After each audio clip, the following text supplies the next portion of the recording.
Yeah, we lost all of it. Like we lost 90% of revenue in one day. I think that was March 16th. It's funny enough, it was actually a harvest day. So that was what was really funny about it. Everything was already harvested. And we started getting, a phone call and then an email. And we lost like 12 within about an hour, and then they stopped. We're like, And then I think it was 3 p.m. We went from 120 restaurants down to 3 in a day, like just gone. And that was because remember, Alberta obviously just shut down completely, right? So it was 100 to 0 overnight. Now, luckily, we had a lot of retail customers and grocery stores, but it was just a matter of just pivoting. We still had food, we had to get out, and we were very straightforward about, guys, we have no restaurants, we have no revenue. Can you help us? And we just put it out to our community, and they rallied. And we repackaged, 300 pounds of microgreens overnight into small containers, got it out the door. And we met like probably 200 new families. Like, I'll try it, I'll buy it. We did a 3 for $10 deal. We even dropped our price. I didn't even charge our normal price. So we just wanted to get out the door. But we met so many people that way. And then from there, just cultivated, well, we have no restaurants, so what do we do?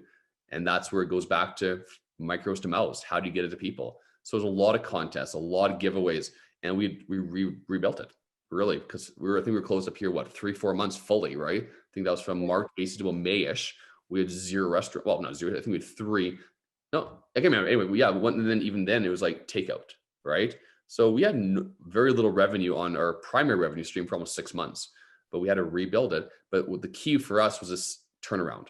Every 10 days we had new crops, right? So when we lost everything, we didn't have 2 months worth of product on the shelf. We had one more round, and then we just pivoted to growing more that was, more direct towards the retail versus the commercial sector. So it was fun. We learned a lot, and we had our best year ever. Like we ran our numbers. End of January is our financial year, and it was our best revenue year ever. So it worked. It was unique for sure, to say the least. But and we met a lot of people. Like we met a lot of people through consulting too, and just like helping, because a lot of people went through this. And I saw a lot of farmers say, well, we only have farmers markets, or we only have restaurants, and they're gone, so we're gone. And that's what I think we were able to push through from the get-go.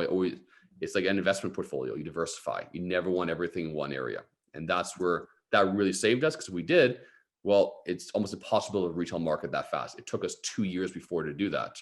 And then we were able to hedge off that when we lost everything else.